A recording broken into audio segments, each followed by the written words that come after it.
Hi guys, welcome to A to Z United. This is Anand here and I'm joined by Ankit. Ankit, it's good to see you, brother. Thank you for joining. And in this video, we're going to preview our next Premier League match against Southampton. And I'm pretty excited about this match, Ankit. After our previous three successive victories, I'm pretty much stoked for Sunday's game. How about you, brother? How do you feel about the match? Yeah, it's going to be a tricky game. Southampton are in good form. They are currently above us in the table, sitting in the fifth position. And if you see, their manager has done a pretty solid job with their team. I still remember that they lost to Leicester 9-1, and after that, they have completely revolutionized. And he has brought in a system with the set of the players that he has, and he has done quite a decent job. So the improvement in this season is just an uh, prolonged succession or improvement from last season that they had. They finished the last season pretty well, and now they have continued the same form going into this season as well. So I expect a pretty much neck to neck game, and Southampton are should not be taken lightly. We saw this in the last season when we drew 2-2 with them. So yes, it's going to be a difficult game, and if United win, then I think we have the momentum to go ahead and win the rest of the games. Absolutely, Ankit. This is going to be a tough fixture to come. Generally, this is a match where Manchester United is expected to win, and they're also Hmm. expected to get the 3 points. But then, as you mentioned, Southampton in their previous five Premier League matches, they have collected 11 points out of a possible 15, 3 wins and two draws. So Yeah. they are in an amazing form as well. And Yes. Southampton Yes. also aren't playing any European football, so uh, you know I think They have that rest for 1 week. they have a rest as well. But then again, I'm also pretty much hopeful that the boys will go tomorrow, on Sunday and do the job as well. And it's going to be a tough game. It's not going to be an easy game to play as well. It's an away match, and if you do remember, when we came back from the break, from the COVID break when football Yeah. resumed, I think our first tough test was against Southampton, where we conceded the Correct. 96th minute Correct. equalizer. So that was a Yeah. heartbreak. After which, that had derailed our momentum. So Yeah. hopefully that does not happen this time again. And But to just on that point, on that game, we didn't play pretty well because Southampton just sucked the life out of us. They suffocated us, and there is a reason that we shouldn't play out from the back with them because the press is really good.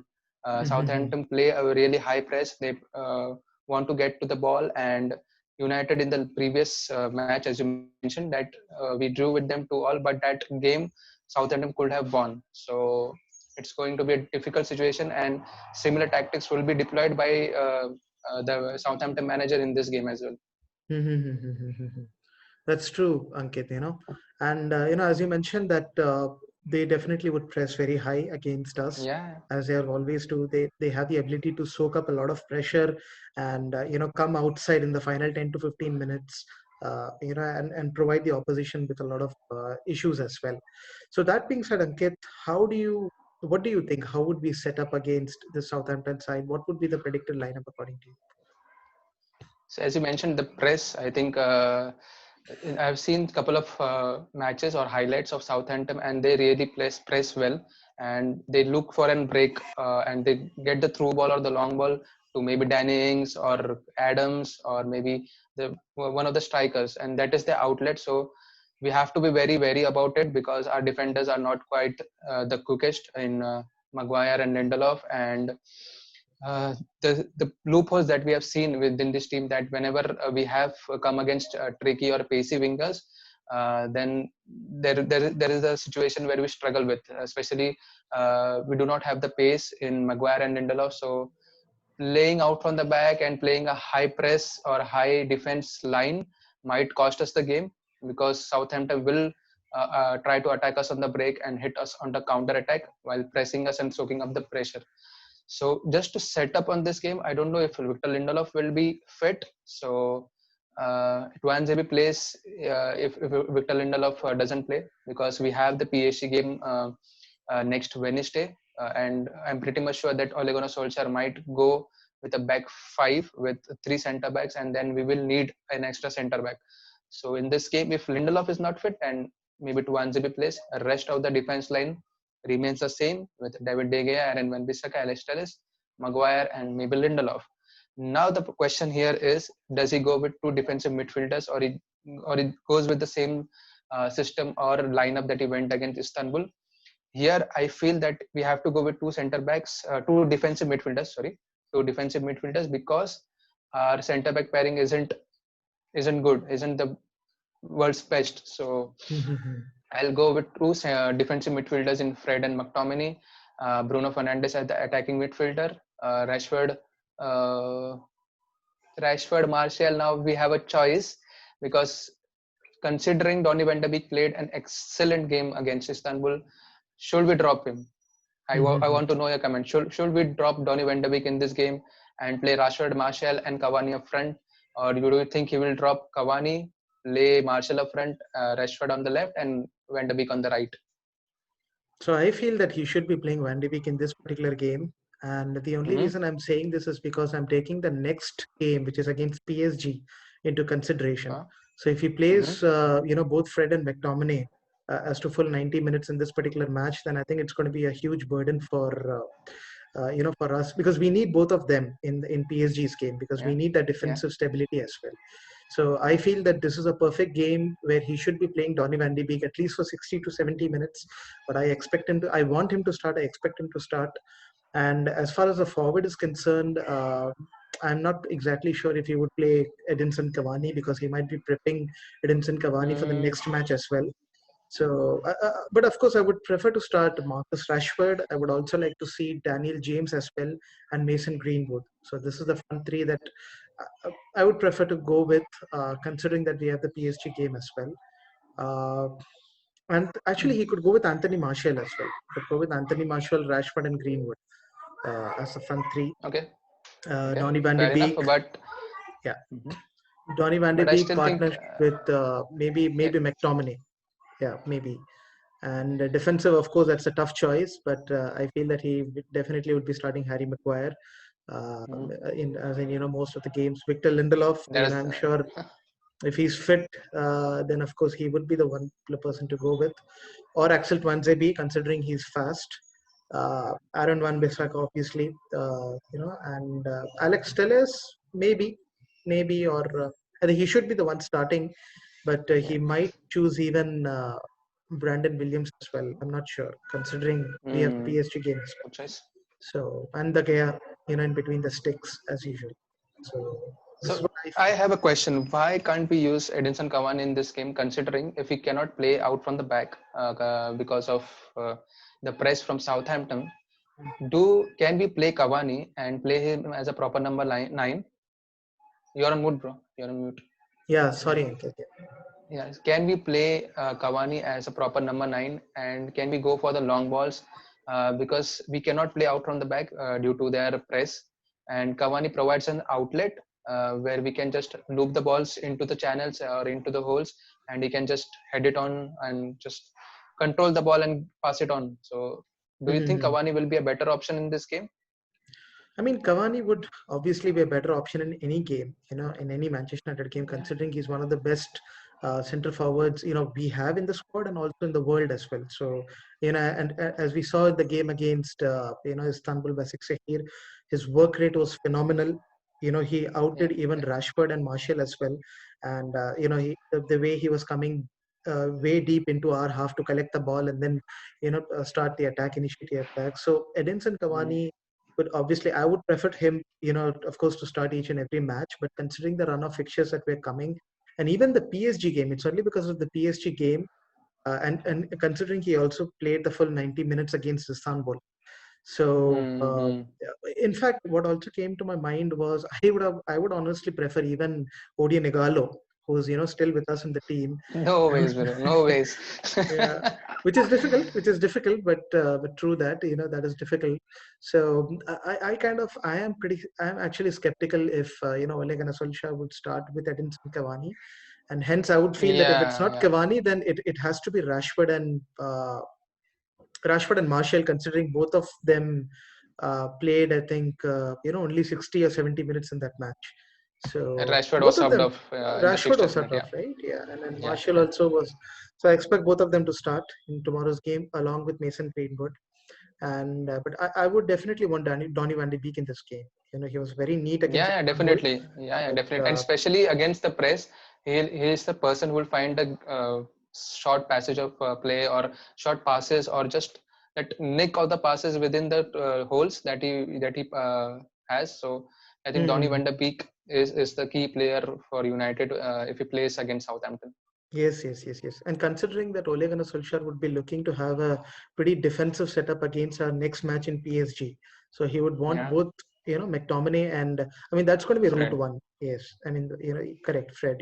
Because Correct, PSG is correct. going to be route one, sit back, defend, keep the lead. We don't have nothing much to lose.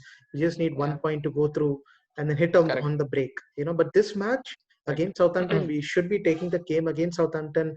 We should be attack. We should Sorry. have that balance in attack and defense as well.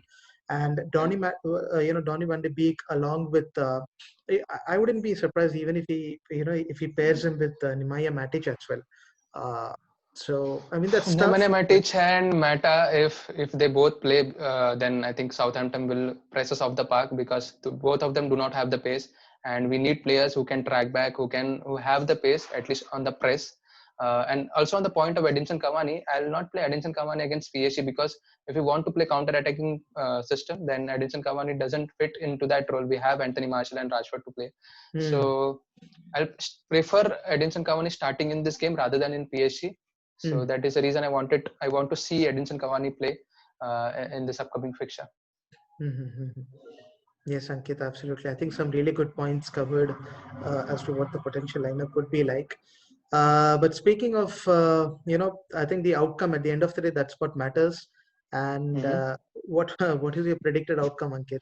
What are your Oh my predictions? God, this is going to be a difficult one because we have seen this team time and time again that we have couple of good and or great results and then we just bottle it.